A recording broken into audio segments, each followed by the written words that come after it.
Hello সবাইকে। আজকে খুব সকাল সকাল বলতে পারো, মানে একদম ভোর থেকে উঠে রেডি সেডি হয়ে কিন্তু চলে যাচ্ছি ঘুরতে। আর আজকে ব্লগটা কিন্তু খুব বড় হতে চলেছে। আর এই যে আমরা তিনজনে যাচ্ছি ঘুরতে, তো আমরা টোটো থেকে নেমে পড়ে এখন স্টেশনে চলে যাচ্ছি। স্টেশনেতে যেতে না যেতেই আমাদের ট্রেন এসে হাজির হয়ে গেছে, দেখতেই পাচ্ছ।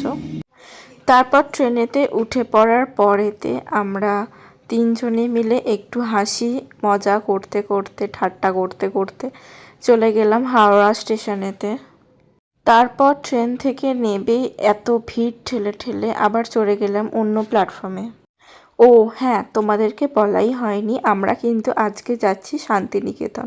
হ্যাঁ, বোলপুর শান্তিনিকেতনে আজকে আমরা তিনজন ঘুরতে যাচ্ছি।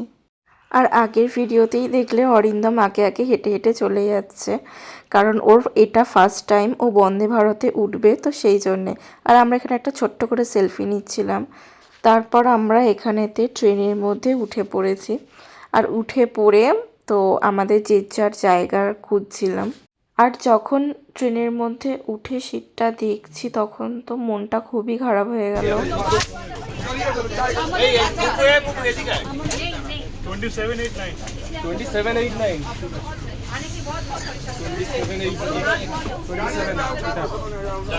ব্যাস আমার এখানে একা পড়ে গেছে।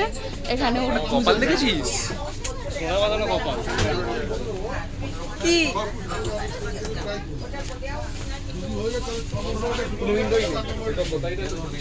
আর এই যে দেখো, কেন যে বললাম মনটা খারাপ, আর কি বলি।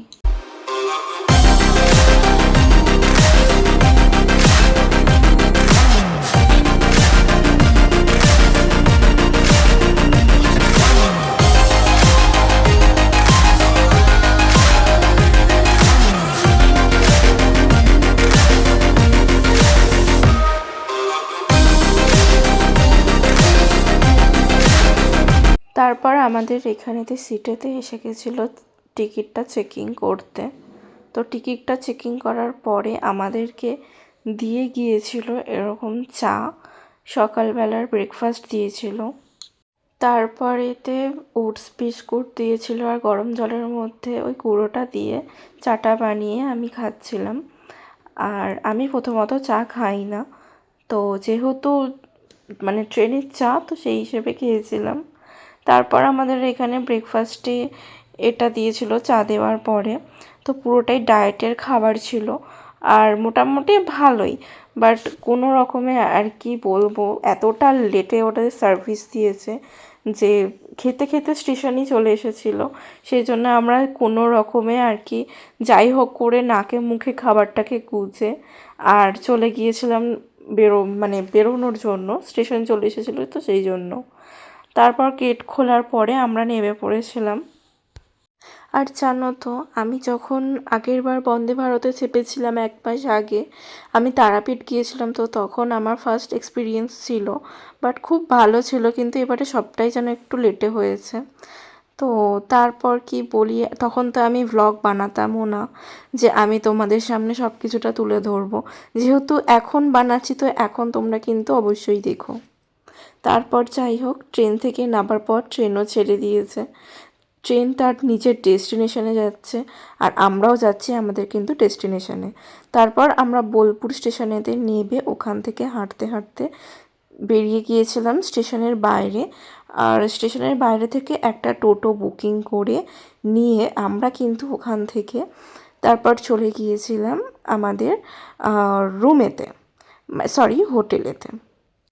তারপর আমরা কিন্তু চলে এসেছি, এই যে এইটাই হচ্ছে সেই হোটেল, যেটা হচ্ছে হোটেল বলাকা ইন্টারন্যাশনাল। আমরা কিন্তু এই হোটেলেই ছিলাম। এই হোটেলটা ভালোই, তোমরা কিন্তু এখানে থাকতে পারো। আর আমাদের যেহেতু তাড়াতাড়ি চলে এসেছিলাম, তো সেই জন্যে আমরা ওখান থেকে চলে গিয়েছিলাম কিছু স্পট ঘুরে নেওয়ার জন্য, কারণ তখন রুম খালি হয়নি, তো সেই হিসেবে। আর সত্যি কথা বলতে কি বলো তো, শান্তিনিকেতন নামটাও যেরকম শান্তি দিয়ে শুরু হচ্ছে, ওখানকার রাস্তাঘাটের মধ্যেও কিন্তু একটা শান্তিপ্রিয় ছায়া তোমরা দেখতে পাবেই। আর ভীষণ সুন্দর ওখানকার রাস্তাঘাট, মাঠ ঘাট, সব কিছু মানে সব কিছুটাই শান্তি নীরব টাইপের। মানে তোমরা কিন্তু ঘুরো, যারা ঘুরোনি তাদের জন্য বললাম, আর যারা ঘুরেছো তাদের ফিল করতেই পারছো। এখন আমরা এসেছি বাংলাদেশ ভবনেতে। এখানকার পরিবেশ শুধু এত সুন্দর, ফাঁকা ফাঁকা মাঠ রয়েছে। এই দেখছো আমার পিছনে, দেখো কত ফাঁকা মাঠ, কি ভালো লাগছে। এখন এটার নাম হচ্ছে যে বাংলাদেশ ভবন। তো এটা এখন বন্ধ আছে, বলছে যে স্টুডেন্টদের পড়াশোনা যখন আবার হবে তখন খুলবে। জুতোর ভেতরে নুড়ি ঢুকে গেছে গাইস। তো বাইরে থেকে বললো যে দেখতে, এখন যাচ্ছি, দেখি বাইরের দৃশ্যগুলো। এত ভালো লাগে না আমার গ্রাম, মানে কি বলবো, পুরো মনটা ভরে যায়। তোমরাও দেখো, তোমাদেরও মনটা ভরে যাবে। জানি অনেকেই এসেছো, কিন্তু আমার এই প্রথমবার আসা এখানে, তো বেশ ভালোই লাগছে। তারাও তোমাদেরকে দেখাচ্ছি ব্যাক ক্যামেরা করে। এই দেখো, আমি তোমাদেরকে বাইরে থেকে দেখাচ্ছি, বেশ সুন্দর এটা। এই যে সিকিউরিটি গার্ড আছে, খুব সুন্দর। এটা চিকিৎসা ভবন, এই যে নাম লিখেছে, এই যে পিছনে যেটা আছে চিকিৎসা ভবন, এটা হচ্ছে বাংলা ভবন। সমস্ত ল্যাঙ্গুয়েজের জন্য আলাদা আলাদা হয়তো লেখা বেঙ্গলি করে আঁকা কেন ও আছে তো রূপগণ না। এটা ক্যান্টিন। হ্যাঁ, এটা হচ্ছে পুরো মেলার মাঠ। আচ্ছা, তখন শান্তিনিকেতনের জলের অভাব মেটানোর জন্য ঠিক এর পেছনে একটি পুকুর কেটেছিলেন। সেই পুকুরের মাটি এবং কোপাই নদীর তীর থেকে 3টে নুড়ি পাথর এনে কবি রবীন্দ্রনাথ ঠাকুর গাছের গোড়ায় দিয়েছিলেন। এই পাহাড়ের মতো চড়া এবং 3টে ভাগ করা এখন আমরা সবাই মিউজিয়াম দেখার জন্য লাইন দিয়েছি, বিশাল লাইন এখানে। এই স্বর্ণা দেখাই লাইনটা, এই যে বিশাল লাইন পড়েছে। এখন মিউজিয়াম দেখবো, তো সেই জন্য এখন লাইনে দাঁড়িয়েছি। জানি না আবার কখন ঢুকতে পারবো, বলছে যে একজন দাঁড়ালেই হবে। ভালো যাচ্ছে বেশ তাড়াতাড়ি, কতক্ষণ ধরে দাঁড়াতে হবে জানি না, দেখা যাক। এটা এখন ঢুকে পড়েছি হচ্ছে মিউজিয়ামে, যেখানে পার হেড হচ্ছে 100 টাকা করে, আর স্টুডেন্টদের জন্য হচ্ছে 10 টাকা করে। আর কিন্তু স্টুডেন্ট আইডি কার্ড লাগবে, স্টুডেন্ট আইডি কার্ডটা দেখাতে হবে। আমি তো নিয়ে আসিনি, তো আমি আমার মামনিকে বললাম যে স্টুডেন্ট আইডি কার্ডটা লাগবে, তো উনি পাঠালেন আমাকে, আমার মামনি আমাকে পাঠালো, তারপরে আমি ঢুকেছি 10 টাকা দিয়ে। যাই হোক, আর এখানে না জুতো খুলে ঢোকার ব্যাপার ছিল, তো এখানে সবাই মিলে জুতো টুতো খুলে আর ভেতরে ঢুকে গিয়েছিলাম। আর ভেতরে ঢুকতে যাব কি, যখনই ক্যামেরাটা অন করেছি অমনি বললো যে এখানে কোনো ফটো ভিডিও করা যাবে না। তাও আমি এই বিনাটা নিয়েছি একদম। আমরা বেরিয়ে পড়েছি, এখন আমরা যাচ্ছি হচ্ছে সোনাঝুরি হাটে। আর ওখান থেকে ফোন করেছিল আমাকে, কেমন লাগছে অবশ্যই জানিও কমেন্ট করে। এদেরকে কেমন লাগছে একটু জানাবে কমেন্ট করে। এখন আমরা ঘুরতে যাচ্ছি, গেছি সোনাঝুরি হাটে, এখন আমরা খাবো। এই রেস্টুরেন্টটা শকুন্তলা, তোমাদেরকেও দেখাই। তোমরা কিন্তু এই শকুন্তলা রেস্টুরেন্টটাতে আসতে পারো, একদম সোনাঝুরি হাটের পাশেই এই রেস্টুরেন্টটা। খাওয়ার দাওয়ার কোয়ালিটি খুবই ভালো, আর খুবই রিজনেবল প্রাইসের মধ্যে তোমরা খাবার পেয়ে যাবে এখানেতে। নিচেতে প্রথমে বিল করিয়ে টাকা পেমেন্ট করে ওপরে এসে একটু দাঁড়াতে হবে, কিন্তু এখানকার খাবার দাবার খুবই ভালো। আর এখান থেকে তোমরা খেতে খেতে কিন্তু সোনাঝুরি হাটের ফিলও নিতে পারো। রেস্টুরেন্টের অ্যাম্বিয়েন্স থেকে তোমরা নিশ্চয়ই বুঝতে পারছো যে এখানে কতটা সুন্দর একটা অ্যাস্থেটিক ব্যাপার রয়েছে। এর নিচেও কিন্তু একটা রেস্টুরেন্ট আছে, কিন্তু ওপরের থেকে নিচের খাবারের দামগুলো একটু বেশি, আর ওপরেরগুলো খুবই রিজনেবল প্রাইসের মধ্যে তোমরা পেয়ে যাবে। তো আমাদেরকে এরকম ভাত দিয়ে গেছে, এটা হচ্ছে পদ্ম পাতার মধ্যে, পদ্ম পাতার মধ্যে এরকম ভাত দিয়েছে, কি সুন্দর করে সাজিয়ে দিয়েছে থালি। আরও অনেক কিছু আছে, আসছে।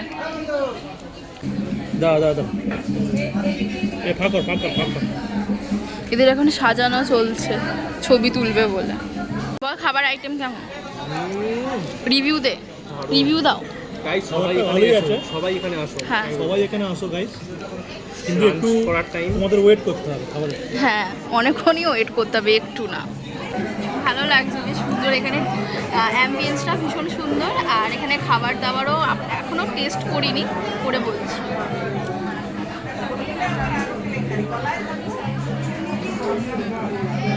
খুব ভালো।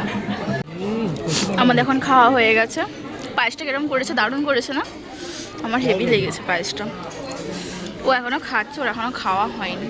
আমাদের খাওয়া ডান। হেভি, এখানকার খাওয়া দাওয়া কিন্তু সত্যি খুব সুন্দর। তোমরা কিন্তু একবার এখানে এসে ভিজিট করতেই পারো, খেয়ে যেতেই পারো, খুব ভালো। রেস্টুরেন্টের নাম বলো। রেস্টুরেন্টের নামটা বলে দাও তুমি। শকুন্তলা। একদম সোনাঝুরি হাটের পাশে। আর এখানে কিন্তু আর একটা কথা বলে রাখি তোমাদের, এখানে কিন্তু থাকার ব্যবস্থাও রয়েছে। যারা এখানকার গেস্ট হাউসে থাকতে চাও তারা কিন্তু থাকতে পারো। তবে এখানে থাকার প্রাইস কীরকম কি না আমি ঠিক জানি না, তবে আমি এখানে আসার পর দেখলাম সেটা। খাওয়া দাওয়া কমপ্লিট হয়ে যাবার পরে এবার আমরা সোনাঝুরি হাটের ভেতরে ঢুকবো। এখানে বেশ সুন্দর সুন্দর জিনিস পাওয়া যাচ্ছে।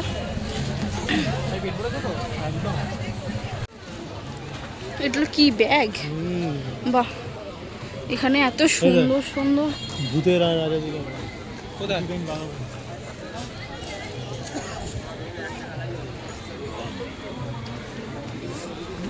রেশমের শাড়ি আছে, এবার দেখতে পারেন পছন্দ হয় নেবেন। কিছু কিনতেই তো আসিনি, এটাই সমস্যা।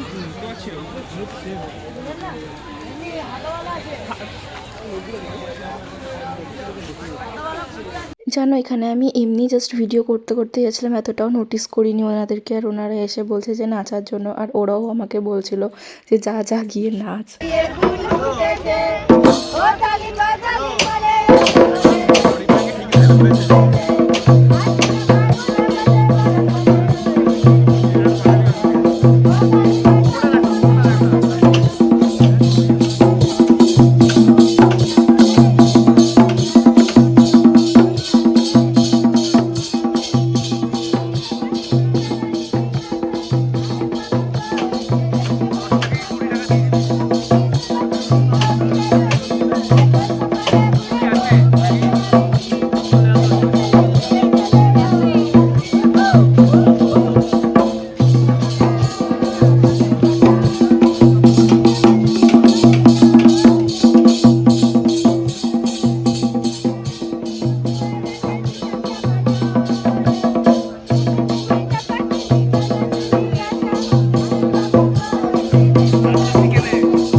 টোটোতে উঠে পড়েছি নেক্সট ডেস্টিনেশনে যাওয়ার জন্য। সরি, এখানে রাস্তাগুলো পুরো সেই মানে একদম কি বলবো, পিওর গ্রাম। আমার খুব ভালো লাগে পিওর গ্রাম। বুদ্ধমূর্তি পেছনে লাগাবো না, বেরিয়ে যাবো। এই যে বসে আছে, হ্যালো। ওর শুধু ওই একটাই জিনিস গাইস, আমি যদি মুখের কাছে ক্যামেরা ধরি শুধু ওই এরকম হ্যালো, এইটা এইটা এইরকম করে করে পোজ চোখে যে ঘুম আসে না প্রচুর ভাই। আমি কটা উঠেছি ভাব, 5টার সময় আমি উঠেছি। আমি 5টার সময় উঠেছি। আমার ঘরে আবার একটা অ্যালার্ম বাজছিল না, আমার ঘরে দুটো অ্যালার্ম বাজছিল। যাই হোক, এখন যাই নেক্সট ডেস্টিনেশনে, তোমরাও দেখতে থাকো। সব মাটির বাড়ি, এখানে গরু কি সুন্দর।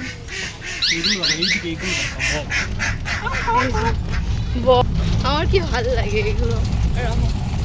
এর মধ্যে যা এবার ফেলেই দেবো টোটো থেকে আমি। কি সুন্দর জায়গা, মাটির বাড়ি। থাকো না এখানে যাই। পুরনো ইয়ে মনে হচ্ছে।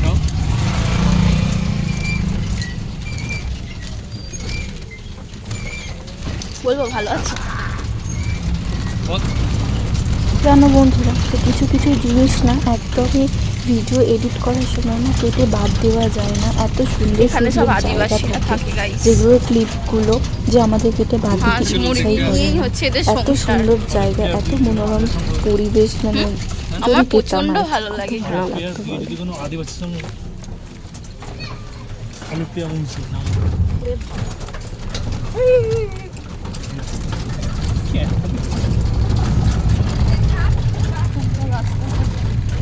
অতীব সুন্দর। মানে চোখে দেখতে হবে, চোখে। রাস্তা তাও ওই মমতা ব্যানার্জির আন্দারে ওইগুলো গ্রামে রাস্তা।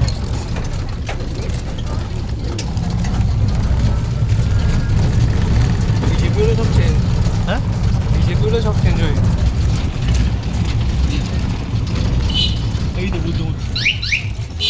চলে এসেছি এখন বুদ্ধ মূর্তির নামবো জায়গা। না আমরা, বুঝলে তো কাজ থেকে দেখতে কেন একটা ফটো তুলে নেবে। ফটোটা দিয়েছি নামবো না। এই যে দূরে খাওয়া দাওয়া হচ্ছে, রান্না হচ্ছে। এখানটা দেখা যাচ্ছে বুদ্ধ মূর্তি।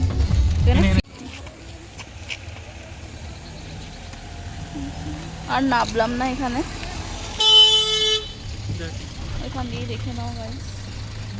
একটা নেবো। হ্যাঁ হ্যাঁ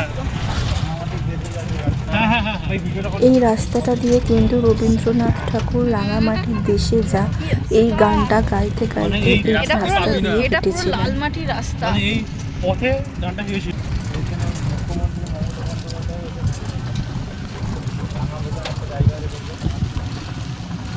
আচ্ছা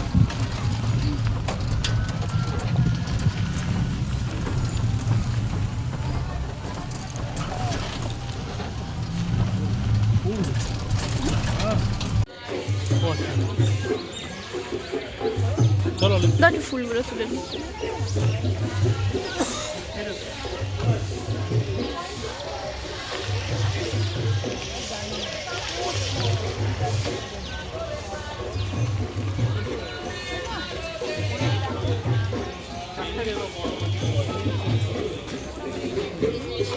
এখন এলাম কোপাই নদী তীরে, এখন নামছি। এটা কেমন শুনশান না পুরো জায়গাটা। ভালো লাগে। এই নাম। এখান থেকে হেঁটে যাওয়ার পরে আমরা জানতাম না যে এখানে একটা সাইডেই শ্মশান আছে। তো যদি শ্মশান থাকতো আমি আর আমার হাজব্যান্ড কেউই যেতাম না। তো ওখানে একটা ব্রিজ আর এখান দিয়ে ধার দিয়ে যাওয়া।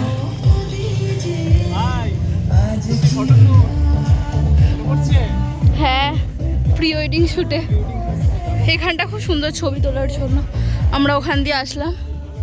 এখানে কোনো ফিস্ট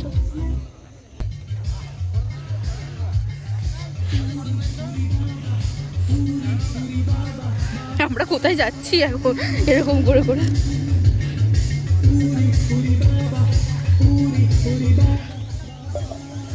সর্ষে ক্ষেত, সর্ষে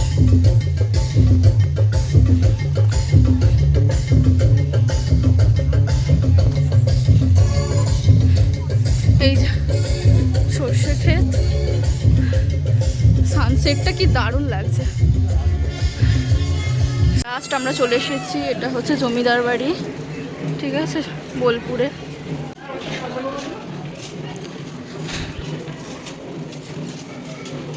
বাহ,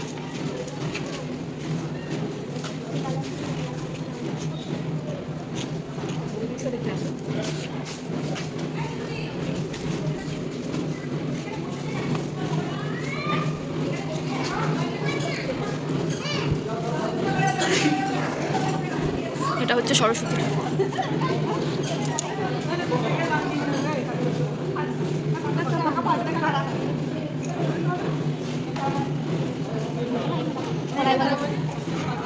খুব সুন্দর জায়গাটা।